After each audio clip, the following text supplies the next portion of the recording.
Friends.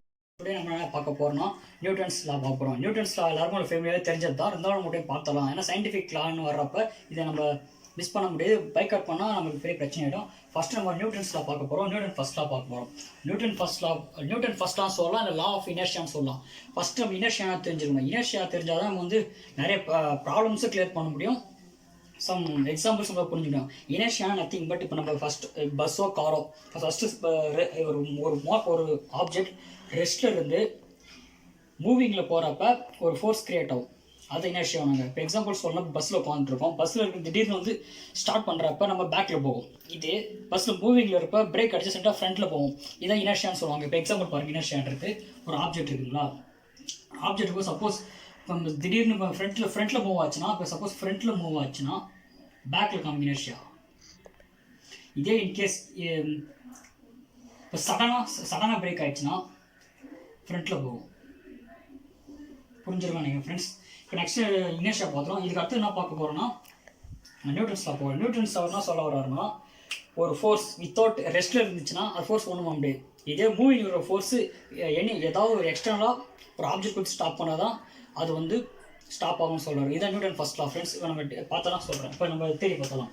Every object continues to be state of rest or uniform motion at a constant velocity unless there is a external force acting on it. அவெல்லாம் சொல்கிறாங்கன்னா, ஒரு every object ஒன்று ரெஸ்ட்டில் இருக்கிறதோ இல்லை moving ஆப்ஜெக்டில் இருக்கிறதோ இது constant velocity நடந்துச்சுன்னா unless there is external force to acting on it. External force கொடுக்காம அந்த ஆப்ஜெக்ட் ஸ்டாப் ஆகாது.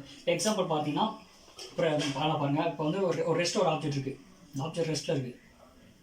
வித்தவுட் நம்ம எக்ஸ்டர்னல் ஃபோர்ஸ் கொடுத்தா தான் நம்ம மூவ் ஆகுமோ ரன்னிங்கில் இருக்குமோ. இது சொல்ல கரெக்ட் ஆகிடுச்சு பார்த்தீங்களா. இது வந்து ஒரு ஃபஸ்ட்டோட எக்ஸாம்பிள் எடுத்துக்கலாம். இப்போ செகண்ட் எக்ஸாம்பிளோட இருக்குன்னா, இப்போ இன்னொரு ஆப்ஜெக்ட் வந்து மூவிங்கில் இருக்குது. ஒரு பால் இருக்குங்க, அதே பால் வந்து மூவ் ஆகிட்டே இருக்குது. பட் ஆனால் ஒரு குறிப்பிட்ட நேரத்தில் வந்து பால் ஸ்டாப் ஆகிடுது. ஏன்? அக்கார்டிங் டு நியூட்டன்ஸ் என்ன சொல்கிறாரு, ஒரு ரெஸ்ட்டில் இருக்கிற ஃபோர்ஸ் பார்த்தீங்கன்னா, ரெஸ்ட்டில் இருந்த ஃபோர்ஸ் வந்து அடிஷ்னலாக எக்ஸ்ட்ரா கொடுத்த மூவ் ஆகும். பட் ஆனாலும் ஒரு அடிஷ்னலாக எக்ஸ்ட்ரா கொடுத்த ஃபோர்ஸ் மூவ் ஆகிடுது, அவர் திடீர்னு ஸ்டாப் ஆகிடுது. ஏன் ஸ்டாப் ஆகுது? ஏதோ ஒரு ஃபோர்ஸ் ஸ்டாப் ஆகும். அது ஸ்டாப் பண்ணுற ஃபோர்ஸ் தான் ஃப்ரிக்ஷனல் ஃபோர்ஸ். சப்போஸ் இந்த ஃப்ரிக்ஷனல் ஃபோர்ஸ் இருந்தால் இந்த ஆப்ஜெக்ட் வந்து ரன்னிங் ஆகிட்டே இருக்கும். இதான் நியூட்டன் சொல்ல வராரு. இதான் நியூட்டன் ஃபர்ஸ்ட் லா. முன்னாடி சொல்கிற மாதிரி புரிஞ்சுங்க. நியூட்டன் ஃபர்ஸ்ட் லானா இனர்ஷியா, லா ஆஃப் இனர்ஷியான்னு சொல்லுவாங்க. இனர்ஷியானா ஒன்றும் இல்லை, ஒரு ஆப்ஜெக்ட் இருக்குது. ஒரு ஆப்ஜெக்ட் ரெஸ்ட்லேருந்து மூவ் ஆகிறப்ப பார்த்தீங்கன்னா அதுக்கு ஆப்போசிட்டாக ரியாக்ட் ஆகும். இப்போ எக்ஸாம்பிள் பஸ்ஸில் போகிறோம்னா, பஸ்ஸில் ரெஸ்ட்டில் இருக்கிறப்ப பஸ் ஸ்டார்ட் பண்ணால் பேக்கில் போகும். இது சடனாக ஸ்டாப் ஆச்சுன்னா நம்ம ஃப்ரண்ட்டில் போகும். ஓகேங்களா. நெக்ஸ்ட்டு பார்த்தீங்கன்னா, ஒரு ஆப்ஜெக்ட் ரெஸ்ட் இருக்குது. ரெஸ்ட் இருக்கிற ஆப்ஜெக்ட் வித்தோட நம்ம எக்ஸ்டர்னல் ஃபோர்ஸ் தராமல் அந்த ஆப்ஜெக்ட் மூவ் ஆகாது. ஓகேங்களா. இதே இன்னொரு எக்ஸாம்பிளாக சொல்கிறோம்னா, ஒரு மூவியில் இருக்கிற ஆப்ஜெக்ட் வித்தோட எக்ஸ்டர்னல் ஃபோர்ஸ் தராமல் அது ஸ்டாப் ஆகாது. இதுதான் நியூட்டன்ஸ் ஃபர்ஸ்ட்டாக சொல்கிறாங்க. புரிஞ்சுன்னு நினைக்கிறேன். இன்னொரு பாருங்க ஃப்ரெண்ட்ஸ், கண்டுபிடிக்கும். செகண்ட் நம்ம நியூட்டன் செகண்ட் லா பார்ப்போம். இப்போ நியூட்டன் செகண்ட் லா போனால் உங்களுக்கு வந்து ஃபோர்ஸு, மொமெண்டம், வெலாசிட்டி தான் தெரிஞ்சுருக்கணும். இப்போ ஃபோர்ஸ் மொமெண்டம் தெரியலாம். ஃபஸ்ட்டு பேசிக் வீடியோ தெரிஞ்சுக்கணும் ஃப்ரெண்ட்ஸ், அப்படியே பார்த்துருவாங்க. இப்போ நம்ம என்ன தெரிஞ்சோம், மாஸ் அண்ட் வெயிட். ஃபஸ்ட்டு நம்ம மாஸ் தான் வெயிட் ஆனது. மாஸ்னா ஒன்றும் இல்லை ஃப்ரெண்ட்ஸ். மாஸ் பார்த்தீங்கன்னா கான்ஸ்டன்ட் ஏற்கனவே எர்த்துலேயும் ஒரு அதே மாஸ் தான் இருக்கும், மூணுலேயும் ஒரே மாஸ் தான் இருக்கும், மாஸ்லேயும் ஒரே மாஸாக தான் இருக்கும். ஏன்னா மாஸ் வந்து கான்ஸ்டன்ட்டு. பட் வெயிட்ன்றது அப்படி இல்லை. மாஸ் ஏன் கான்ஸ்டன்ட்னா, மாஸ் எப்படி சொல்லுவாங்கன்னா குவான்டிட்டி ஆஃப் மேட்டர். ஒரு ஆப்ஜெக்ட் ஃபுல்லாக எவ்வளோ குவான்டிட்டி இருக்கோ அதுதான் மேட்ரு, அதுதான் மாஸ்னுவாங்க. மாஸோட யூனிட் பார்த்தீங்கன்னா கேஜி. பட் வெயிட்ன்றது அப்படி இல்லை.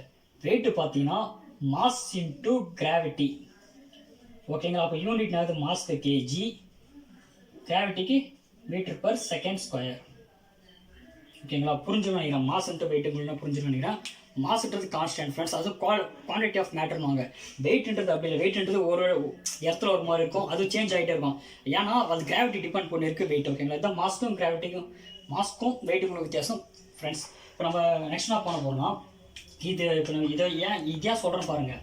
இப்போ வந்து நியூட்டன்ஸில் ஆனது force into mass into acceleration. இங்கே மாஸ்ன்னு சொல்லலாம், இது வந்து மொமெண்டமோன்னு சொல்லலாம். இப்போ வந்து ஃபோர்ஸ் இன்க்ரீஸ் ஆச்சுன்னா மொமெண்டமும் இன்க்ரீஸ் ஆகும். இதே ஃபோர்ஸ் டிக்ரீஸ் ஆச்சுன்னா மொமெண்டமும் டிக்ரீஸ் ஆகும். இதுதான் நியூட்டன் செகண்ட் லா சொல்கிறாரு. இப்போ நம்ம ஒரு ஃபோர்ஸ் கொடுத்து ஒரு மாஸ் தூக்கி போடுறோன்னு வைங்க, அது வந்து உடைச்சோம். இந்த மொமெண்டம்னா உங்களுக்கு ஆல்ரெடி முன்னாடி எக்ஸ்பிளைன் பண்ணியிருப்பேன். அது மொமெண்டம்னா அது mass into mass into velocity. அதான் எவ்வளோ மாஸ் கொடுத்து மொமெண்டம், ஃபோர்ஸ் இன்ட்டு மொமெண்டம் தான் சொல்ல வராரு. அதான் Newton second law friends. Mass into acceleration, momentum into acceleration சொல்லலாம். இப்போ ஃபோர்ஸ்னா பாருங்க, ஃபோர்ஸ் மொமெண்டம் இன்ட்டு ஆக்சிலரேஷன். நம்ம எவ்வளோ ஆக்சிலரேஷன் வந்து போடுறோமோ அந்த வந்து உடையம் போயிட்டு, அதான் force into mass into acceleration சொல்கிறாங்க. ஓகேங்களா? இப்போ நம்ம தேடி பார்த்துடலாம். The force acting on a object is equal to the rate of change of its momentum. ஓகேங்களா? அதான் ஃபோர்ஸ் பார்த்தீங்களா, ஃபோர்ஸ் ஆக்டிங் ஆன் ஒரு ஆப்ஜெக்ட் மேலே ஃபோர்ஸ் எவ்வளோ ஆக்டிங் பண்ணுறோங்களோ equal rate of change of momentum. Momentum change, இப்போ force increase ஆச்சுன்னா மொமெண்டமும் இன்க்ரீஸ் ஆகும். இப்போ ஒரு மாஸ் இருக்குது, அது எவ்வளோ ஃபோர்ஸ் தூக்கி போடுறோன்னா ஃபோர்ஸ் அதிகமாக போட்டால் உடச்சோம், இதே ஃபோர்ஸ் கம்மியாக போட்டால் அதுவும் உடையாது. அதான் ஃபோர்ஸ் இன்க்ரீஸ் ஆச்சுன்னா மாஸ் இன்க்ரீஸ் ஆகும், ஃபோர்ஸ் டிக்ரீஸ் ஆச்சுன்னா அதை உடைக்க கீழே விழுந்துடும். அதுதான் சொல்ல வராரு. இது ஃபர்ஸ்ட் பாயிண்ட். நியூட்டன் இதில் நியூட்டன் செகண்ட் ரெண்டு பாயிண்ட் சொல்ல வராரு. ஃபர்ஸ்ட் பாயிண்ட் இதுங்களா, ஃபோர்ஸ் மாஸ் இன்டு ஆக்சிலரேஷன். இதே இது force on a particular direction. இப்போ நம்ம ஃபோர்ஸ், இப்போ நான் ஃபோர்ஸ் வந்து ஸ்ட்ரைட்டாக போட்டால் ஸ்ட்ரைட்டாக போகும், இதே அப்போர்ட் போட்டால் அப்போர்ட்டில் போகும், இதே டவுன் போட்டால் டவுன்வர்ட் போகும். இன்னொரு எக்ஸாம்பிள் சொல்லலாம், ஃபுட்பால் எடுத்துங்க. ஃபுட்பால் எடுத்து நம்ம வந்து ஸ்ட்ரைட்டாக வச்சா ஸ்ட்ரைட்டாக போகும், கிராஸ் வச்சா கிராஸாக போகும், அப்பில் வச்சா அப்பில் போகும். ஓகேங்களா?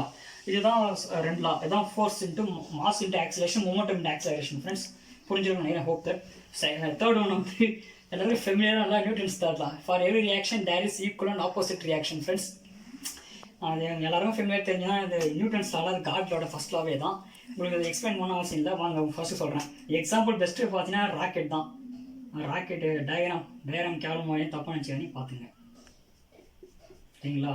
ஒரு த்ரஸ்ட் ஃபோர்ஸ் கீழே தரதால அப்போர்ட் ஃபோர்ஸ் மேலே இதுவாகுது. இதான் நியூட்டன்ஸ் தேர்ட் லா. வேறு எக்ஸாம்பிள் சொல்லலாம், பால் சொல்லலாம். பால் பார்த்தீங்கன்னா பாலில் சவுத் அடிக்கிறோன்னா ஃபோர்ஸ் கொடுக்கும், ஃபோர்ஸ் கொடுக்குறது வந்து ஆக்ஷன், ரிட்டர்ன் வந்து ரியாக்ஷன். ஓகேங்களா? இதுதான் நியூட்டன்ஸ் தேர்ட் லா. வேறு நியூட்டன்ஸ் லாலாம் உங்களுக்கு எல்லாருக்கும் தெரியும், தான் பெஸ்ட் எக்ஸாம்பிள். ஃப்ரெண்ட்ஸ் புரிஞ்சு நினைக்கிறேன். Hope that. தேங்க்யூ. நெக்ஸ்ட் நம்ம வேறு இதுக்கு அடுத்து என்ன பார்ப்போம், லேமிஸ் தேரம். ஃப்ரெண்ட்ஸ் பார்ப்போம். லேமிஸ் தேரம் அடுத்த தேரம் பார்க்கலாம். Friends thank you.